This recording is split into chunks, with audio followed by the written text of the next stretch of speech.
Stars bubbling with energy, foundation for future. All of you, I wish you I congratulate all of you for being present on this remarkable occasion of the 175 years of Geological Survey of India. No doubt, among the world's surveys, Survey of India, of course, in India was earlier. Britishers at that time started Great Trigonometric Survey of India, GTS it was called. India was one of the fortunate countries in those times to have a base map for the entire country by GTS coverage, which none other country could possess at that time. Equally, geological survey was contemporaneously developed, particularly with a view for development of coal. As we all of know, it is a one-man army, but now it is a 1 million army. It has grown that much, the needs are that much, proportionately we are expanding, and aspirations are as per the needs, and definitely, one could definitely feel, after a long year of service, I would feel it was a proud privilege for me to be with GSI. Because I happened to be in other countries. I went to US Geological Survey at their California office, Denver, Colorado. All those offices at that time were present. Now it was closed. Please note down that every government has a discretion to make a halt of every government department. US Geological Survey, in spite of its glorious service, was closed for some time, or I don't know now. I don't know they need the services of that right now or not. But we all know geology deals with natural resources. And at the time when I met some of the people, even while I was a research scholar in Andhra University, I happened to be in touch with the top USGS scientists. One person called Heinrich, then a number of people, one Michael Fleischer, he was the top geological survey specialist and a chemist. I used to write to them a letter and they used to kindly oblige. I am telling you, the scientific exchange was so liberal even in those times. Why it is and all that I would develop later on when I come to the case history. That is why I have selected a small case history. Tripathi sir was kind enough to allow me. I know I am an intrusion on this occasion when this is meant for public awareness only. But I would feel that we all need an internal stirring. We have to need to relook ourselves, within ourselves and among ourselves. What we are doing, what are the aspirations, where are we sitting, what is the global situation. No doubt we know geology is a beautiful science, natural science, divide of biology and dealing with minerals. All that we know. Now we are catering to the energy needs. Environment is our moderation. Glaciology is our lookout. All that we know. But all these are not separate, independent compartments. They are all interconnected. So unless the science is seen in a holistic manner, nowhere we will make an inch forward. This is my plea to all of you. This is a foundation day, a founders day. Founders for GSI. I mean, in India there were many. Your Thomas Holland was our greatest grandfather. Then there were so many in India. In Rajasthan I worked. Haram used to be looked as the great grandfather of Rajasthan geology. A.L. Coulson was the grandfather of Rajasthan geology. So wherever you worked there was the footprint of some great man. L.L. Turner worked on the manganese formations of India. Nasco worked on certain other features of India. So they left their footprints. This is a remarkable credit that our forefathers did and did a great service to all of us.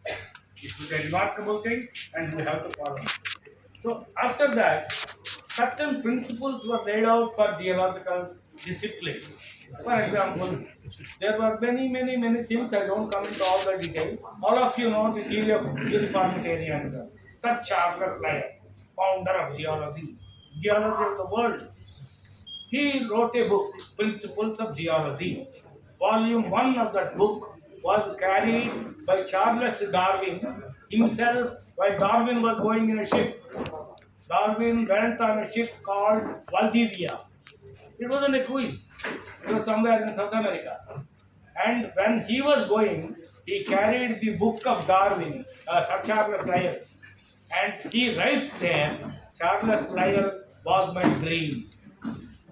So, what provided the survival and sustenance of theory of evolution was the basic geology, the theory of uniform material. And whether you know it or not, or whether you appreciate or not, whether it is the truth or not, Sir Charles Lyell was the father-in-law of Darwin. And the second volume of Sir Charles Lyell was also completed, and definitely a credit goes to the interconnected scientific nature. So that way science was a total unity, holistic by itself. Supposing you develop paleontology, that comes under a parametric mapping. The only objective of geological survey is geoscientific mapping. As you all it was pointed out, whatever ramification it may take place, it is basically geoscientific mapping. Whether it is a geomorphic mapping, or it is some other mapping, or a terrain analysis, or a mineralogical study, or a petrological study. Don't think that these compartments are separately standing somewhere. They will focus down into the foreplay of the geoscientific synthesis. That is the geoscientific environment. So there is a parametric mapping, there is a lithological mapping, there is a structural mapping, and all these things together.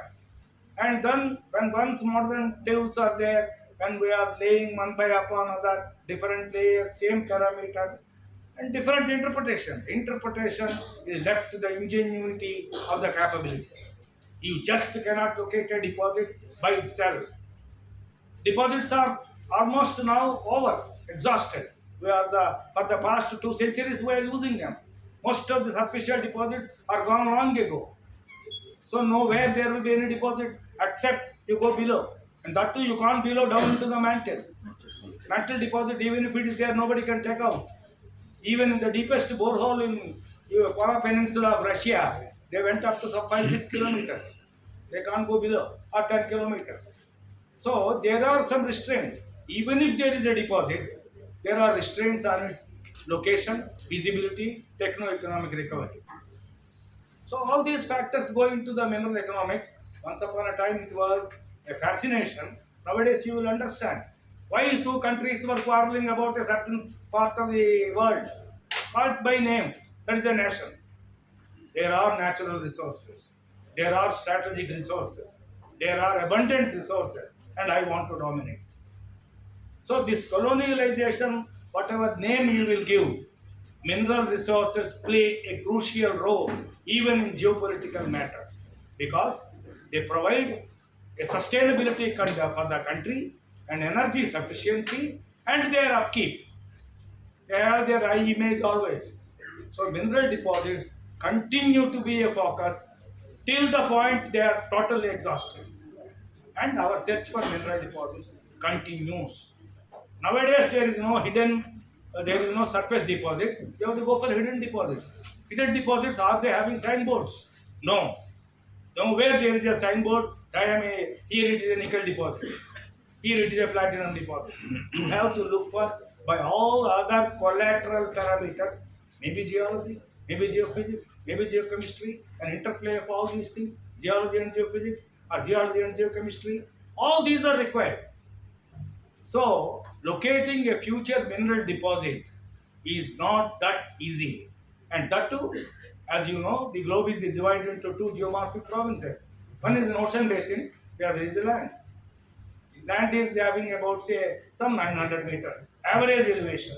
Ocean is having something like 4,000 meters, average depth. Ocean is 75% of the globe space. Land is 25% of the globe space. Here it is exhausted. So where do we go? Oceans are our only frontier.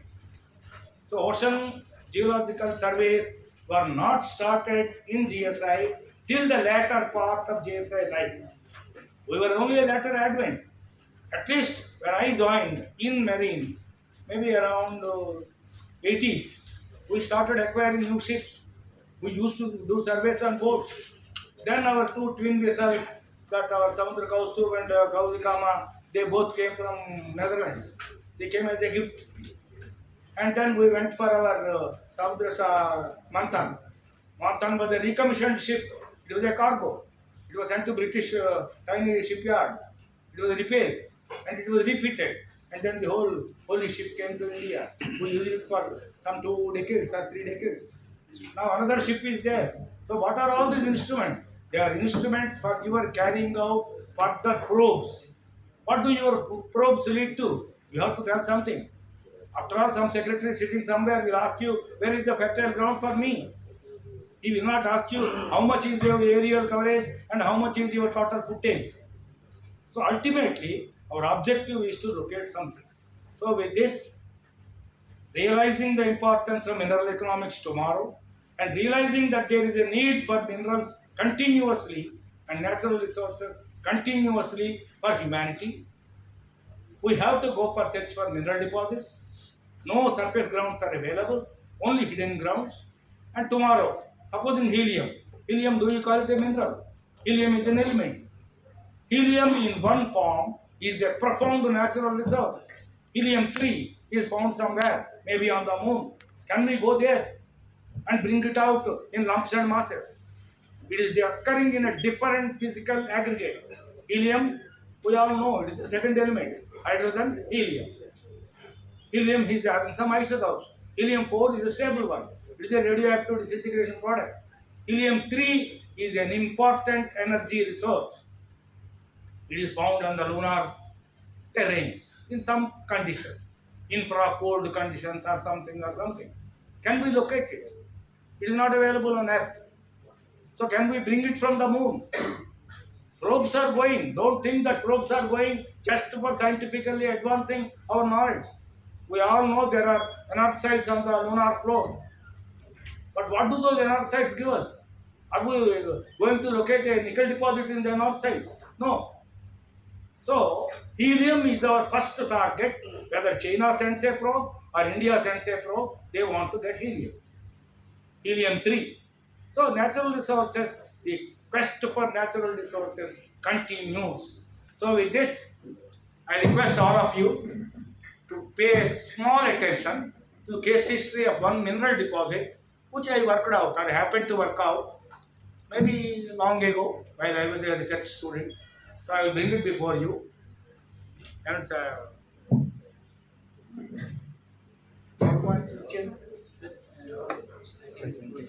Harsha is there. The first. So preliminarily I would say it is an apatite magnetite mineralization. Apatite is an industrial mineral. Apatite is an industrial mineral. You all know it is a calcium phosphate. It is not a metallic mineral. Metallic minerals are those which contain metals. Say your transition group elements. Iron, chromium, nickel, cobalt, vanadium, etc. etc. But calcium is there. Calcium is not a metal. Sensu stricto. It is an element having a metallic luster, maybe. So, apatite, then the other combination is the magnetite. Magnetite is a metallic mineral. It is an iron ore. Fe3O4 is its composition. So this is an oxygen. This is an association, not a physical juxtaposition I am meaning. It is a physical, intergrowthural, textural association. And with this, there is a vermiculite. Vermiculite is a mica. So a silicate, an oxide, and a phosphate. This is the real combination occurring in field. So I will give the implications of that. Just I will go through and try to scan out those features. तुम बोलो